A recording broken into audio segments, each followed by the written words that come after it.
Hey everyone, welcome back for another deep dive with us. Always a pleasure to be back. Yeah, today we're going to be looking at a text called Pasted Text, Okay. and it tells the story of this ruler named Zahir. All right. Now, Zahir, he's described as a pretty intimidating guy.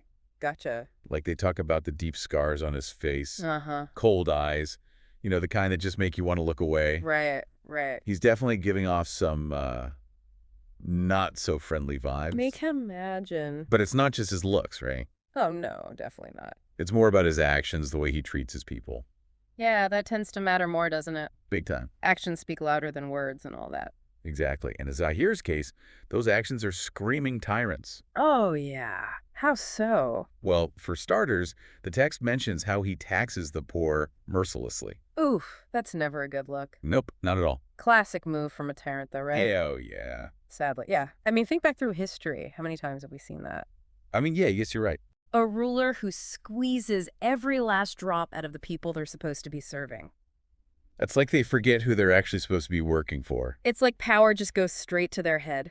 Makes you wonder what goes through their minds, right? It really does. Like, do they ever just stop and think, maybe I should ease up on the whole tyranny thing? You'd hope so. We'd hope. But sadly, that's not how it usually goes. All right, so we've got Zahir, our Yeah. resident tyrant, right? He's not exactly winning any popularity contests. Nope, doesn't sound like it. Okay, but here's where things get interesting. Oh, I'm intrigued. So picture this, right? It's a stormy night.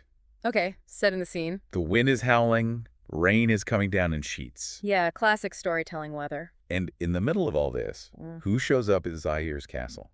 Let me guess. Not someone delivering good news. Nope, it's an old storyteller.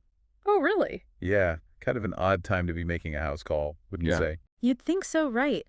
But in stories like this, those unexpected arrivals usually mean something big is about to happen. Exactly, it's like foreshadowing, right? Something is about to go down. Right. And this storyteller, he's described as having this long white beard, these piercing blue eyes. Sounds like a wise old sage type. Exactly. You'd think he'd be more at home, by a fireplace somewhere telling stories to children. Not exactly the type you'd expect to see facing down a tyrant. Right. You'd think he'd be a little intimidated being in the presence of someone like Zahir. Especially given Zahir's reputation. Totally. But here's the thing. This old storyteller doesn't seem fazed at all.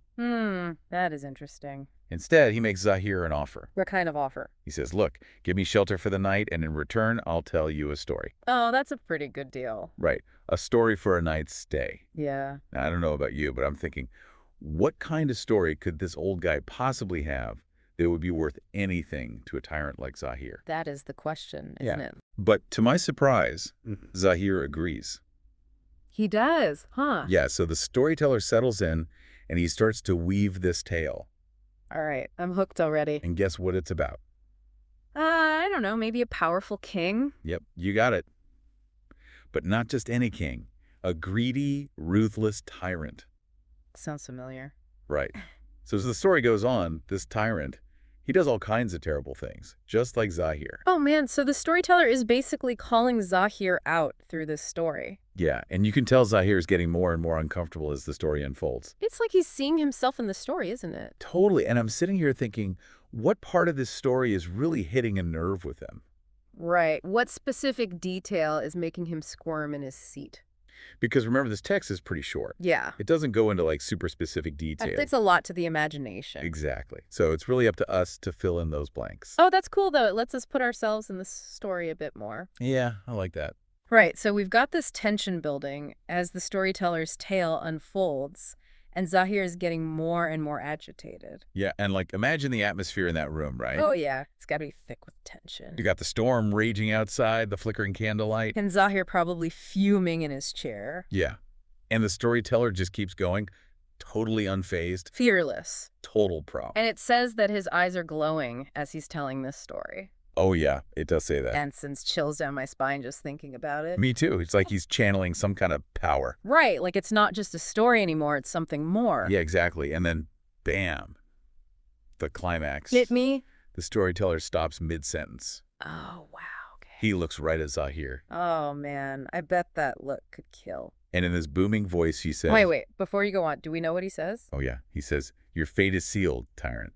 Whoa. I know, right?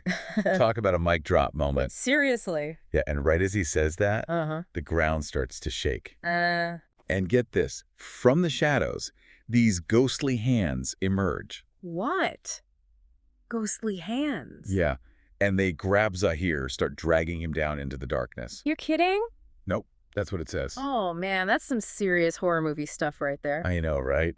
And Zahir's screaming, pleading for help, but no one comes to his rescue. No one. So, like, his guards, his servants, nobody. Nope, no one lifts a finger. That's so creepy. Right, it's like everyone's just frozen in fear or something. Or maybe, just maybe, they're secretly relieved. Ooh, you think so? I mean, if he was such a tyrant, maybe deep down, they all wanted to see him get his comeuppance. That's a good point. And those ghostly hands, that imagery is so powerful. Totally, but what do you think it means? I don't know, it makes me think about all the people Zahir hurt, all the lives he ruined. Oh, like they're finally getting their revenge. Maybe, or maybe it's more like a symbol of his own guilt, his own darkness coming back to haunt him. That's deep. Or maybe it's both, you know? Like this collective force of all the pain he caused finally overwhelming him. Yeah, I like that. Makes you think, doesn't it? It really does. About the consequences of our actions, you know? Totally. So, anyways, next morning rolls around, Okay, what happens next? and it's like the storm never even happened. Really?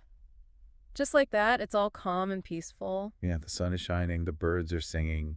Wow, talk about a contrast. Right, and everyone in the castle wakes up, and it's like they've all just had this collective bad dream. Zahir is gone.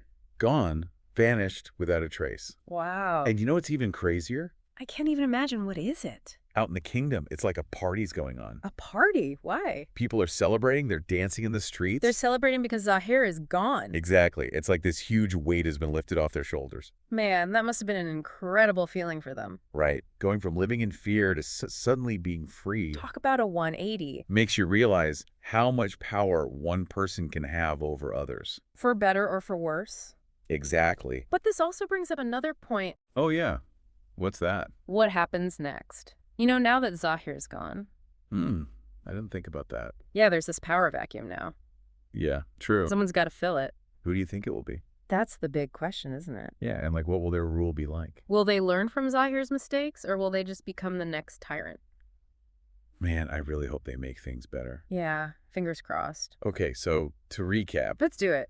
we've got Zahir, this tyrant, who is literally dragged into darkness by some mysterious force. Yeah, and it all happened because this old storyteller decided to drop some truth bombs. Truth bombs indeed. And now the kingdom is left to pick up the pieces. So what do you think? Is this just a cool story, or is there something more to it?